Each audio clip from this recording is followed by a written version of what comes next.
Hi there, listeners. Today we're brought to you by Yokkao, the world's most prolific Muay Thai brand. That's right. We're so excited to be teamed up with Yokkao to bring you the best Muay Thai gear. Honestly, mate, as a coach, it took me a long time to find pads that don't wear down after a few months, but my Yokkaos are staying strong. It's the worst when you get kicked in the forearms with bad pads. Yeah, it is the worst, especially when you have to do it every day. If there's one thing you should never compromise on with martial arts, it's the gear that keeps you safe. 100%, mate. And Yokkao has the absolute best quality of training gear, gloves, shorts, and clothes as well. Not only that, it's the best value for the quality of the equipment too. Also, Yokkao are offering you 10% off any purchase by using code CombatCasuals10 at the checkout. That's Combat Casuals 10 with no spaces. Get yourself some top quality Muay Thai gear and save some cash. Hello, listeners. Before we get started today, I just want to do a big shout out for one of our sponsors, Power Body Nutrition. They sell all kinds of sports supplements, vitamins and minerals and health foods. If there is anything you need and you don't want to spend too much getting it, you can visit powerbody.co.uk. Alternatively, if you have your own health store or pharmacy or gym and you want to stock up, you can visit the wholesale site powerbody.eu. Ian, I'm not sure if you've used Powerbody before, but good stuff. I have used it before. It's a great website, really easy to use with lots of products on there. And it gets even better if you use it through us because we have a great discount code too. Oh, yeah. What's the discount code, Ian? What is our discount code, Justin? Fuck's sake. It's Combat Casuals 10. All one word and the number 10. Combat there you go. 10. It's Combat Casuals 10. That's my answer to your previous question. Lovely. Cool. Right, let's do it. Let's get on with the podcast.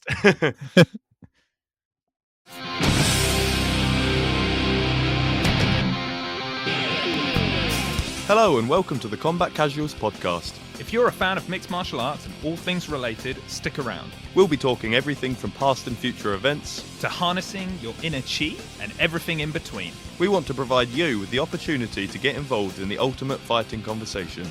We've been friends for too long now, and we always have strange conversations. So we thought, hey, why not make a podcast? I'm Dustin. I'm Ian. And we're the Combat Casuals. I'm actually sitting in my living room, which is a lot nicer than like a cupboard. So we could even start filming these. Because we have the option to film on Zencastr. Yeah, that'd be really good. Want to see our faces? That'd be really good. See my ugly mug. Put them on YouTube. They're all on YouTube anyway. So yeah. You can see my post comp face. I've got a lot of scratches. Yeah, I like to pretend it's because of like we're in our living rooms now, but it's actually because you finally had a fucking haircut. And you look a little bit more like the guy in our picture. Is that you've been holding out until I donate the hair? You've been like going, oh God, I can't put him on. I can't not like this. It looks so much better now. So you know, Simone hates it now. Well, not hates it. What, she don't like your short hair? Yeah, she doesn't hate it. That's an exaggeration. But she prefers my long hair. Like she says I still look nice and the short hair looks. Yeah, but she was like, oh no, she prefers it long. The only reason I got rid of it was one, it got to the length for donation for Princesses Trust, so they can turn it into wigs. And two, thank you very much. And two, it was coming up to the comp, and rolling with hair like that is just such a bitch. Like it's so fucking frustrating. Like you can't see things properly. People get their knees onto your hair, and then you can't get out of position. Not because they're doing it on purpose, but you can't get out of position because it's going to tug your hair real bad. And then you get submitted in something and you're like, for fuck's sake. Like I would usually never get in that. And because my hair's stuck, I can't get out of this shit. So I was like, nah, that's enough. I can't. Although my team said I looked more, one of my mates at the team, I think his name's Tom, he was saying I looked more intimidating with long hair because I looked like the Grudge, like coming at him. Fantastic. So I see your long hair issues, and I raise you having your own studio and having to hoover up everyone's hair that has fallen out, and it getting caught in the spinning wheel of the hoover. So I have to keep cutting the hair out of the hoover, the hoover brush. You know, the bit inside that spins. Yeah. So Oh, dude. I don't really care if you're getting your hair nailed on. I don't want to have to hoover it up. Well, you should. Now that I've cut my hair, that won't happen for your Hoover. Good. So you should tell everybody to cut their fucking hair. Regular length short hairs that just go up into the Hoover like everything Yeah, else. like normal hair. But if you should be like rule on the door, no long hair. Well, even girls, cut your hair. No. well, this is the thing. I often refer to like kind of the way I have my hair as normal hair. But Yeah. it seems at jiu-jitsu recently there are more guys. I've been keeping like an informal tally. There are far more guys with top knots and ponytails. Do you know what? You are 100% right. Like we were at the comp Is it yesterday. a jiu-jitsu thing or is it Yeah, just I don't know. I don't know. 2021 thing? We were at the comp yesterday, and Simone had braided my hair like 3 weeks ago to see if it would braid and stay in with rolling, which it did. But I also looked ridiculous. Of course. And I saw a guy there. Only once you had the braid, you thought you looked ridiculous. Yeah, no, I didn't hate the long hair that much, barring for rolling. Like for rolling, it was awful. But we saw a guy with braided hair there, and Simone was like, "Look, he's got braided hair," and I was like, "Yeah, but he looks like a prick. Like, he looks like a complete, he looks like a If that fucking guy, prick." by any chance, is listening, I'm so sorry. It's like, well, fuck you. I'm not listening anymore. Yeah, We've gone from 5 listeners to 4. Honestly, I'm sorry. Like, if he is listening, cut your fucking hair. Don't braid it. Don't braid it. Like, honestly, you're not an MMA fighter. You're not a UFC fighter. Also, I think like when Masvidal braids his hair or Brian Ortega, I'm always like, oh, that's not a good look. It's not a good look. No, It just is cut your not hair. a good look. No, just cut the hair. Just cut the hair. And I liked my long hair, but I probably will never have it that long again. I only did it for charity, and I'm happy I did that. But I'll have it like how I used to have it. You know, like it was a little bit long. You can style it a bit, but I'm not going to go that long again. Short back and sides. Do whatever the fuck you want on the top. Yeah, exactly. Yeah. Short back and sides. That's exactly it. That is exactly it. Standard men's haircut. I can't remember the last time I asked for anything like, oh, skin fade. Yeah, that's short back and sides. It's the same. Short back and sides. Perfect. And as you wish. It's perfect. Like that's just exactly what you need, particularly for jiu-jitsu. That is the perfect length for jiu-jitsu, because I think if it gets too long, as I said, you get caught not because you're shit, but because your hair's shit. And it's like I would get more frustrated in training, and I would feel bad with my training partners, and they'd be like, "Oh, I'm sorry, and I'm like, I'm not pissed off with you. I'm pissed off with my fucking hair." Like, yeah, it's the same as long beards, you know. Do you think? Like, well, you know, when I say long beard, I don't mean like your beard. Like you've got like a bushy beard. Yeah. But when people have like a grabbable beard, like you can grab a handful of their beard. Yeah, that can get in the way when you're trying to do chokes and stuff. It's true. A friend of mine called Adam has a big bushy beard, and sometimes I have to be like, "Oh, I'm sorry," because I can feel that I've caught it. Whenever you're trying to like, you know, if they're in turtle and you're trying to like kind of force your hand in for anacondas or das or rear naked choke or whatever, and you've got to get under the chin, you're also pulling their hair. You feel a bit harsh for doing it, but totally, man. Yeah. And then the other thing, I don't get skin fades anymore. Oh, well, I didn't for long anyway, but because getting a skin fade, I always found that it would go so rashy when people are like, you know, pulling on your neck and rubbing on you and that. It just get all red and sore. Yeah, so, I know what you mean. And for a second, then I was like, skin fade? What's a skin fade? But then I realised what you meant when you said it gets rashy. Yeah, I know exactly what you mean. Fade it all the way down to your skin. I don't know. I know so little about like getting a haircut fade now. Even short. So short that it's essentially just your skin. Your skin, hence a skin fade. I don't know what. I thought they named it pretty well. I thought the name was apt. Yeah, self-explanatory, really. I don't know. This is awkward. Hair. What's long hair? It's when the hair is when the hair's long. Oh Christ, man! Yeah.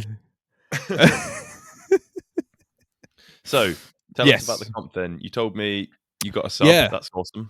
Yeah. So nice. I was so anxious before the actual like day, I guess. Not because of me going on the mats, but because of my weight. I got so like, oh fuck, what weight am I going to be? Am I going to be all right? And I was like so anxious about it. And on the morning of, I weighed like 82.5, which I was like, fuck, that's too heavy. And then I got there and I ended up weighing 82.05, which I was like, oh wow, I'm like fine, like completely fine. I didn't need to stress. So I was waiting around quite a lot of the day because no-gi was like in the evening, like at about 5 o'clock, and everybody else had their gi matches, which I wasn't doing. So Lorenzo, Lee, Ed, and Jamal, my team that went from Wave, we all were there, and they all did gi. And Lee ended up getting bronze, but Lee's category was such a fucking weird thing that happened. So he's rooster weight, and there was only him and another person in the division. And then he turned up and they went, the organizers had friends who were kids who then they entered in his thing on the day, and their mates were running the mat. So they were like, yeah, I know, it was really fucking shit. And it was really random. And then the people who were meant to do in the scorecards were shouting advice to the kids in the division. No way. Yeah, it was really dodgy. It was really dodgy. And I was just a bit like, what the fuck is going on? Like, this is so odd. Like, bang out of order. Yeah, it was shit. But yeah, Lee got bronze still, which is good. Like, you got a really nasty armbar on this guy, and he ended up hurting himself with how tight he had it. Oh, nice. But then everyone else did really well. Ed got gold in his division at purple belt, which is great. But then my actual one, we finally got round to it. And I don't know, man. It's really weird talking about it because obviously it only happened yesterday, but in a weird way, and it must have been the adrenaline. It feels like it was fucking ages ago. It feels like it was like so long ago. Right. And I got like really emotional. I don't know why, but like I got super, and I didn't feel sad like at all, but like, or exceedingly happy. Well, I did feel really happy when I won, but after the first match, I think in my head I was so certain I was just going to lose because I think we talked about it on here when I got my blue belt. I was just like, I'm not a blue belt. I don't know why I've got this. I don't know why I've got a blue belt. And I doubt myself a lot. Like, I doubt my ability and I doubt what I can do. So going into a comp, I was like, I'm just going to lose. I'm just going to just lose in the first match. And then when I won and won by submission, which was a rear naked choke, I just think I couldn't believe that I had won. You know what I mean? I was just like, so like, what the fuck? I actually won. And I didn't win, like, I didn't realize the scores, but I also won, like, even if it hadn't gone to submission, I won 8-2. Like, I had won by quite a lot of points as well. That's awesome, man. I didn't realize that at all because I could hear Lee, like, screaming, like, what to do. And he was, like, screaming. I could hear him above everybody else. Like he was desperate, like you had to do something to win. Yeah. Do this, do that. I did notice that in the back of your like, because I saw it on your story, obviously, your hand being raised. And I did see the score in the back, and I was like, I'm guessing that's you. Like, you won. Like 8-2. Not that you were just down and then just pulled out a sub out of nowhere. Nowhere. Yeah, no, exactly. I thought I was like behind and I could really hear Lee. I mean, it was spot on. All the advice he was giving me was like perfect. And I was like listening to him. Like when I got his back, he was like, hold, get the points. And then he screamed, change to a body triangle. Then I changed to the body triangle. And he was like, I want to see him on his on your side so he can't get out. And I did that. And I could hear all of this above everybody else. But I thought he was screaming it because I was so far behind. Yeah. So, and I ended up, I know, man, it was crazy. And then, so I won that one. And I was just like, I don't know, I was just panting and like, I was so exhausted. And this guy went to me, he was like, oh, you're fucked. So, like this guy on the corner, I don't know who he was. He was like, you're fucked. You're like, your energy's fucked. And I was like, no chance. I mean, it turned out he was my next match.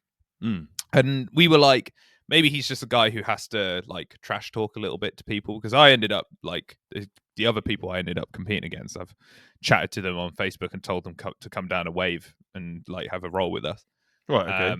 Okay. But this guy was like really maybe trash talking people. But I'm proud of. I hate that, man. It's an amateur competition as well. You don't need to trash talk me. Trying to hype the next big fight, man. So everyone will try and sell them tickets. The match I had against him went well, I think. I still lost and I got caught in an ankle like lock. And my ankle today is fucked. I don't know how I went into the third match actually, because I can barely walk today. I'm like hobbling around my flat. Oh, really? Yeah, it's fucked. No, it's really, really fucked. Did you just crank it on really quickly? Yeah, it was. It was. And in fairness to him, even after trash talking, he was like, well, very slight trash talking. He was like, oh, is your ankle okay? You're right. And so forth. He was very nice. Yeah. But it was on very fast. Like it was Yeah. on really fast, and it was like he put it on. And to credit to him, it was the same with me with the guy who got the rear naked choke. I just put that straight on. I didn't even think, oh, I should put small. You just go, I need to fucking Well, you submit don't this want guy. to risk it, do you? You just want to win. Yeah. Exactly. So I heard my ankle pop, and the guy like felt it pop, and he was like, he actually stopped before I tapped because he felt the pop. And I just was like, it's fine, don't worry. You know, I don't come to do jiu-jitsu to not get hurt. You know, that's the point of it, is to submit the person. Yeah. And I just carried on and like was walking around. It was fine. It was a little bit tender at first, but then it felt fine after just walking a little bit. So I was like, oh, maybe it just pulled a little bit. But today I've woken up. I actually woke up in the night because it was so painful. Like it was fucking throbbing with pain. Jeez. So I've got an ice pack on it now. And I'm just sat on my couch, barely hobbling around my flat, getting bits to eat and stuff. Are you going to get it looked at, or are you going to see if it's okay in a day or so? Yeah, I'm going to see if it's okay in a day or so. But if it's not okay by like Thursday and it's still this painful, I'll probably get it looked at, because worse. Definitely. Yeah, I think it's not broken in it or anything because I can move it, but I think it could be like maybe Ligament damage. Or yeah, I think it might be ligaments, because it Yeah. really popped, and I just thought it was maybe stretched or something. Yeah. But I did really well in that. Like when I went to my corner, I asked Lorenzo and Lee what I did wrong, and they were like, "It's not necessarily that you did anything wrong. It's kind of what Robin Black was saying. You can't, you know, control winning. The guy I went against was just better than me. You know, Yeah, and that's the thing. Not that I did anything wrong, but the thing I can take away from it is just train more. You know, Yeah, like of course, yeah. that's it. And the guy went on to win silver. His teammate won gold. So the last match was him versus his teammate. Oh, So right. those guys, those guys, and I think one of them won gold in absolute as well. So those guys were like really good.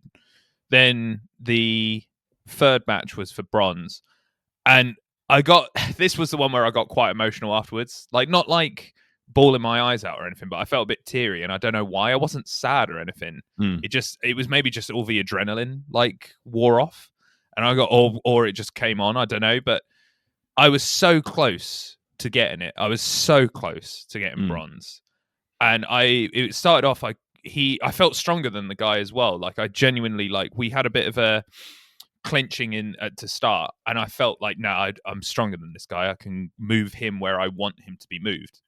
Yeah. And I did, and then I snapped him down and almost got a guillotine, and it was so close to getting in, but because obviously it was the last match for both of us, we were both quite sweaty, and he slipped out.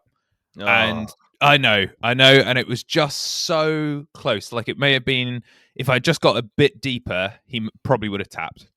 But it was so close. And then we grappled a bit more. I got a single leg. We rolled on the floor, and then he got Kimura, and it was really deep, and it was super tight immediately. It was one of the worst Kimuras I've been in. It felt like my arm was about to pop out.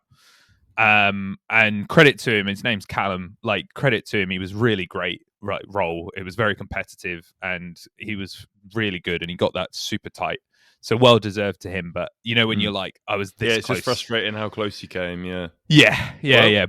I'm not disappointed at all. Like I'm not disappointed in myself. I did everything I could, and I put like all my effort in, and I know I went out there and did my best. And I know it's like what we talked about with Robin Black, when it's like that cliche of your parents going, all you got to do is go out there and do your best. But genuinely, I've left there being like, yeah. And that's why it was weird that I got a bit emotional, because I was like, I'm not sad. I don't know what happened. That's how I felt. I told you, didn't I, after Fight-a-thon? I wasn't sad or anything. If anything, I was just happy I was finished or whatever. But you can't control, like, your adrenaline's so high, you can't control it. Yeah, totally, man. It was very similar, actually. Like, I went to the cloakroom because I was just like, I need a bit of space and air. And I was just like, I'm not sad or anything. I don't feel sad. I just had tears in my eyes, and I was like, I don't feel sad or anything. Obviously I was disappointed, like that I was that close, but I wasn't like, you know, when I've cried before, it's been over like stuff I've been really emotional about. I wasn't like ultra emotional. I just like started like getting tears in my eyes, and I was like, oh Jesus, like, and I calmed down after I just sat and like got composure again. But it is totally what you said. You have like this adrenaline so high, and like I think it was, as I say, it was just so close. and my heart was racing because I was like, you just need to win this. You just need to win this. And you get that close. It got to me a bit in a weird way, but I didn't feel sad. But it was great. It was actually an amazing day and really, really fun. And poor Simone had to stand around all day because she drove us. Right. Yeah, I know. But she recorded everything and she was cheering for us every time and stuff. And she had a really good time. She's actually, after now coming to watch one, she's actually keen to come do jiu-jitsu now, which I'm like, Oh, for real? Oh, yeah, that's yeah. awesome. She was like, I'll come down. And I was like, brilliant. That's exactly what I've wanted. So Are there many that's girls good. at your club? Yeah, there is. We're trying to grow that more. Like I do work with Lorenzo now to help like message people and get people interested and stuff. Yeah. And yeah, there is. We're trying to grow more girls though, and I don't know whether it's like maybe see what you think about this. Actually, this is maybe a good question to How do you spin grow off. girls? Grow Do more you- girls. You've successfully done a few. What What do kind of you facility are you working at? what do you think about like girls only classes? Have we talked about this before or not? Like, do you think, because we've been talking about this back and forth Mm. on whether like, because I know like for example Simone, she said she'd probably feel more comfortable being in a girls only class, but then Lorenzo and I were saying, but that's not like realistic to maybe situational Yeah. use of jujitsu. Yeah. So shouldn't it benefit people to just be in a mixed class? Yeah. So there's a lot of different ways to look at it. Like, so from a business point of view, yeah, sure. If there's enough girls to fill a class, and you can fill that class with girls that would only go to a girls only class, obviously that's a smart move for your business. Mm. But personally, I don't like it. I don't think it's a Yeah. good idea. Like the same way that you get women's only areas in gyms. Like I used to work at Exercise for Less gym in Leeds, Mm-hmm. and there was a women's only area in that, and I think there is in most of those gyms. Mm-hmm. Why? Like, it's because some women feel intimidated, some small men feel intimidated Mm. going in the gym in the weights area or whatever. I'm sure there Mm-hmm. are plenty of men, or anyone of any gender who's new to the gym might feel quite intimidated going in the free weights area. They Mm-hmm. might want their own space. So I do think it's a little bit silly to just divide it by gender like that. Mm-hmm. I obviously get it. I'm not a woman, so I can't 100% empathize.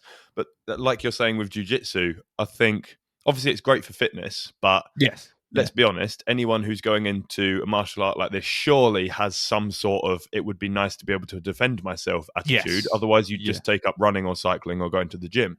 Yeah. So you're coming to jiu-jitsu to learn how to defend yourself, but then you're avoiding the people you'd likely be defending yourself against. Yeah, which is for men, unfortunately. Sadly. So Yeah. I totally understand how they might feel uncomfortable, but Mm. I think anyone of any gender who isn't used to that kind of sport is going to be very uncomfortable coming to a class and rolling around with sweaty strangers. I don't think Yeah. that's something that's unique to women. There's plenty of guys who come to my classes who you can tell are nervous, or people message me, do you know what I mean? Oh, I'm nervous about coming down, or they never come down. There's plenty of people who never come down because they're scared or nervous too. Obviously, once you're there, you realize it's the same for everyone, and no one's looking at you like an object or anything. Everyone who's there is there to train. Anyone Especially who is in there for martial bad arts, reasons yeah. gets outed very quickly and Very told to quickly. leave. Yeah, it's Yeah. very easy as a coach to see who's there for the wrong reasons. And I think Whether that's it's to be why. a bully or whatever, Oh you yeah, get rid of them. totally.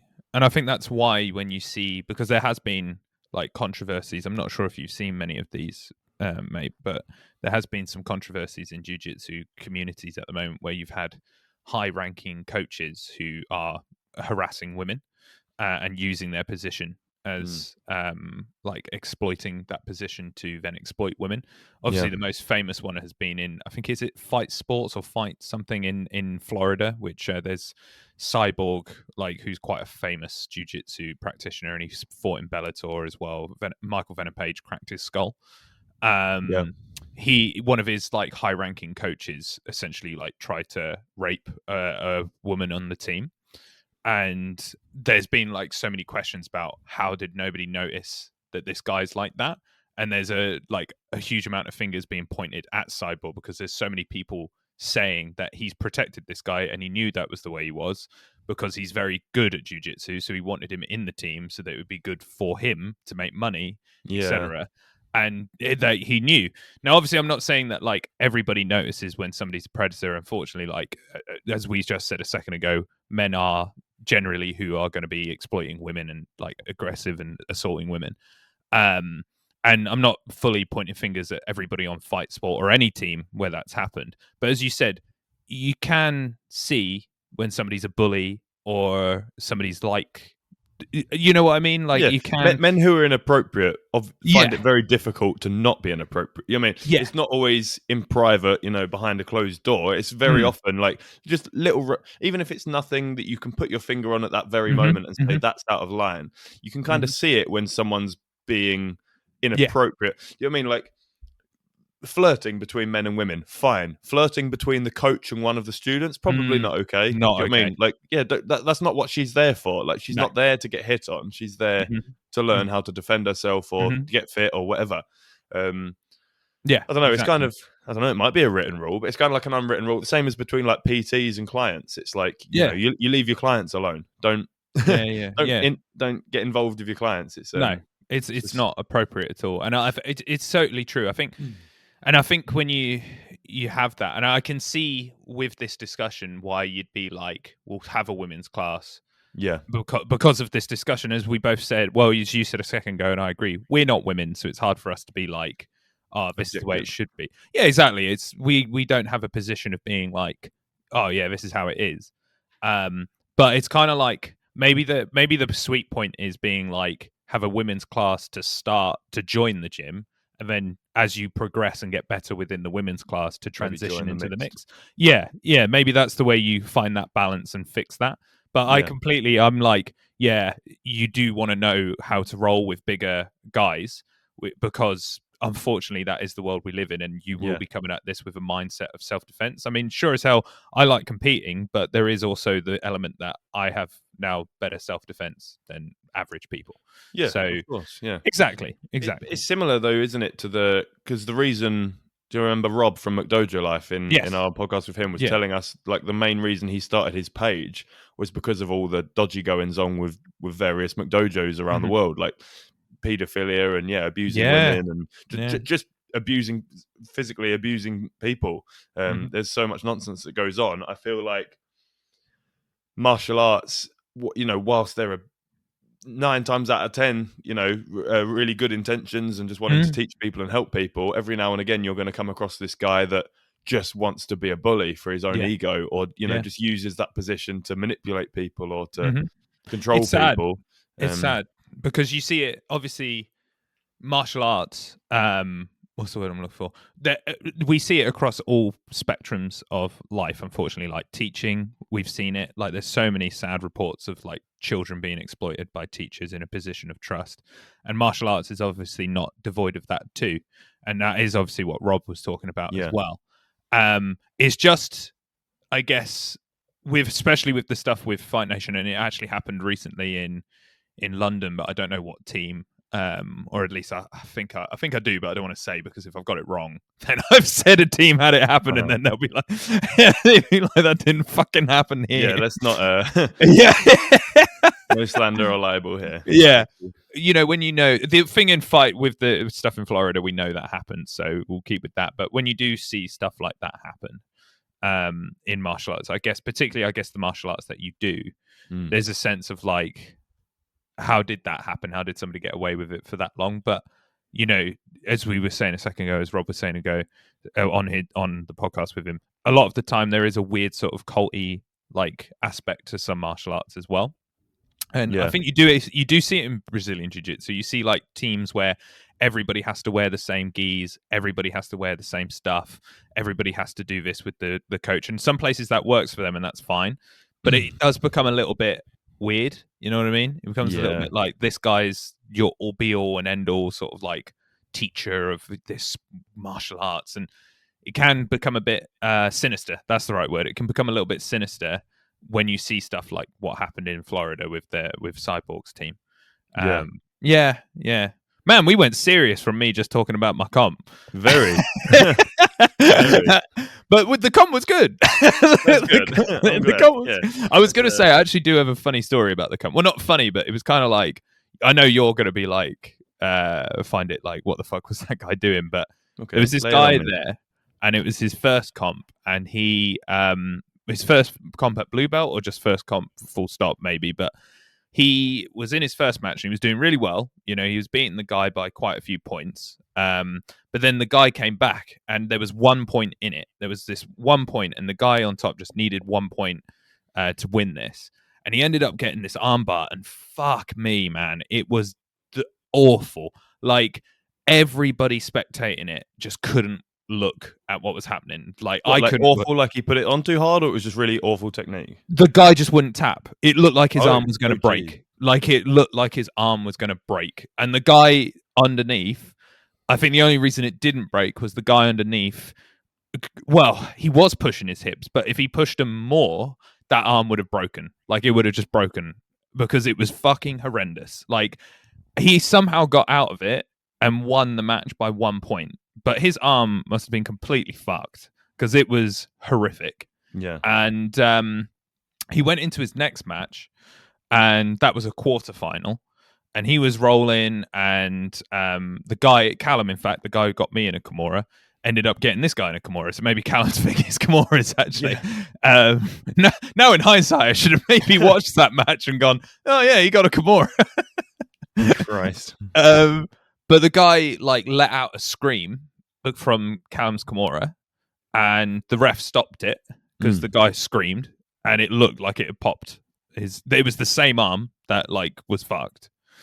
And this guy got really fucking angry. He was like, why did you stop it? Blah, blah, blah, blah, blah. I didn't tap. And then Callum was like, I felt you tap underneath. And he was like, no, that's a lie. And Callum was like, this Callum was a really nice guy, by the way. Like, I couldn't see him just lying. Yeah, he's not lying or... Yeah. And this guy got so angry, and he came over went away from the ref, came to the guys who were doing the points, and started being like, I should be able to compete again. I should get a third place playoff, because I was in the third place then at that point. I had already lost my second match. And he was like, I should get a third place. And was mouthing off. And I was like, dude, like, you did well. Like, it's cool. Like, you've got, it's an amateur competition.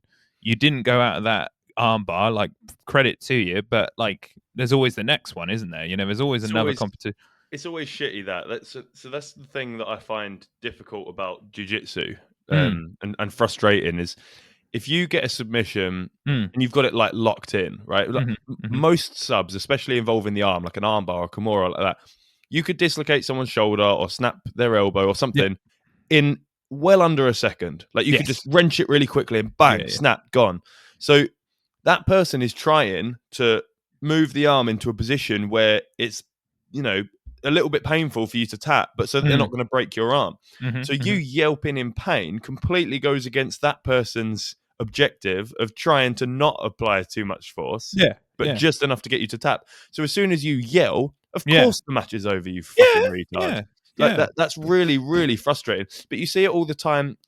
Mate, forget a comp. You see it in open mat. Someone will put a sub on and they'll be like, okay, yeah, like I've got that. You know, and the other person's like no, it's not.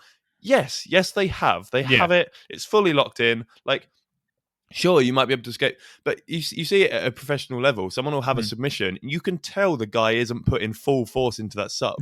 Because if he does, he's just going to break your arm. Yeah, it might take you like 5 seconds to get out, but that's 5 seconds you wouldn't actually have if he just wrenched that submission on quickly. So it creates a really like difficult dilemma where you get guys like Huzamar Polares, who just does not let go of subs and really cranks subs and hurts people. But then sometimes you can kind of justify that behavior because there are people who just will refuse to tap and will just use every last little bit they have to get out. Mate, he's got you. Like, I suppose what I'm saying is you have to be a sportsman in jiu-jitsu. If you're not a sportsman, there's no room for you. Do you know what I mean? No, I agree. People doing these little phantom taps, like you know, if this, did you say Callum? If he's a good guy and he was like, I felt you tap. Come on, man! Like to lie about that, you got to be a real scumbag. And also if in an amateur comp, in an amateur comp, like, why are you this? Like I said to him, it's an amateur comp and you did well. Like, it's fine. And I completely agree with you, man. Like so same guy, Callum got me in that Kimura. I tapped and I did grimace from the Kimura because it was fucking tight. It was like really. You tapped as soon as you recognised he has that. Like, Yeah. I'm good at jiu-jitsu. You're good at jiu-jitsu. I can feel that even before the pain, right? Even before they start putting the pressure on, if someone has you 9 times out of 10, providing you're good at jiu-jitsu, you're like, oh fuck, he has that. Like, he has that. It's okay, mate. You don't even need to wrench it, like, because I know you have it. I'm just gonna tap. Like, you've got that. Yeah. I'm not getting out. Totally. And it just this guy. I just think it's such a shame because, as I say, I liked to talk to the guys before / at the end of the match. Actually, sometimes through as well. Like the guy in the first match, guy had a Kimura again. We're going to work on my Kimura defenses because that's the thing that happened a lot. But I got out of that Kimura. I got out of it. And I said to the guy, that was a good Kimura. And he was like, thanks, man. Like in the midst of a match. And I was like, I think it's sporting to talk, like be friendly to them. Like, you're not there. I'm not there to kill this guy. He's not there we're there just to compete. And I found just that attitude of like, oh, I'm going to fucking argue as well to get into third match. It was just a bit shit, man. It is, yeah. To get third, it's not like to get the win or to like get into the final. No. Like to get third. Calm down. But overall, man, like it was awesome. Like I had a great day. You're always going to get people like that. At anything you do, you're going to get people like that. Yeah. Mate, I'll be honest. Anyone who knows me, but for anyone who doesn't, who's listening to this, I don't like competing. I've competed at a few things through my life. I did one gymnastics competition. I used to compete a lot at athletics and cross country when I was younger. I used to play for a rugby team. Like I did a few interclubs. I hate it. I hate competing, like at every level, even down to, race you to that lamppost. No, you go ahead. Like, I'm going to wait here. 1v1 me on COD. No, like that's fine. Like, because I don't like the general attitude of competition. And I think largely it's because of people like this guy. And do you know what? It riles me up too much. It ruins my day just hearing about it. Let alone having to be a part of it. I don't want to be a part of that world. Totally, man. And the good thing was that like the majority of people who were there were actually really nice. The way I looked at it was like it was a glorified open mat because I was chatting to guys beforehand. During the match, we were having a chat being like, that was a really good attempt or good double leg man or something like that. And then afterwards, I chatted to them and we went and a couple of them I added on Instagram so they can come down to Wave because they train in London. And I think that's the way you should look at it. You're not there. Like this guy's attitude was terrible, but luckily it was just the one and everybody else had a great time. And we all did. It was really, really great comp. And I'm excited to do the next one. It'll be in the new year now because one, my ankle's a bit fucked. And two, like I think the next big one I'm like away from London, so I won't be able to do it. But in the new year, another comp, another one, because I like the competition. I get why you don't. I understand, but and I get why you do. I understand. Yeah. It's just something with it, but it was great. So yeah, that was a good review. Nice. Good review, good comp review. Got serious halfway through, but we're back to lighthearted. That's good. Well, sort of. We were complaining about that fucking guy. Yeah, but he doesn't matter, man. He that's the thing. Like, you hear that, mate? You don't matter. If you're listening, you do not fucking matter. Unfortunately, his attitude. You matter. That's not good. His attitude is never going to change because he was arguing with the ref, and then an official had to come through and be like, "You can't argue. It's not your responsibility to tell the ref when to give you points and when to stop a match. Like that's not your responsibility."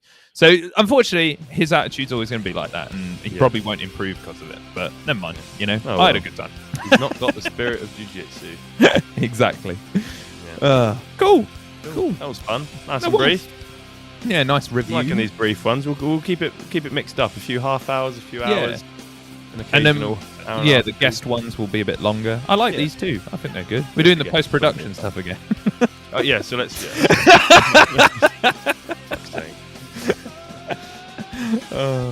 Okay. I hope this sounds okay. I'm in my living room. I hope the audio quality has been okay for anyone listening. Yeah. Well, thank you for listening. Cool. Thanks for listening, Steve. See you later, Steve. See you, mate. Thanks for listening to the Combat Casuals podcast. To get involved with the ultimate fighting conversation, email us at combatcasuals@outlook.com. We can answer your questions in our next podcast. Or maybe even have you on the show. Be sure to follow, subscribe, leave us a review, or support us however you can. Thank you to Me Against the World for our theme music. Catch you next time.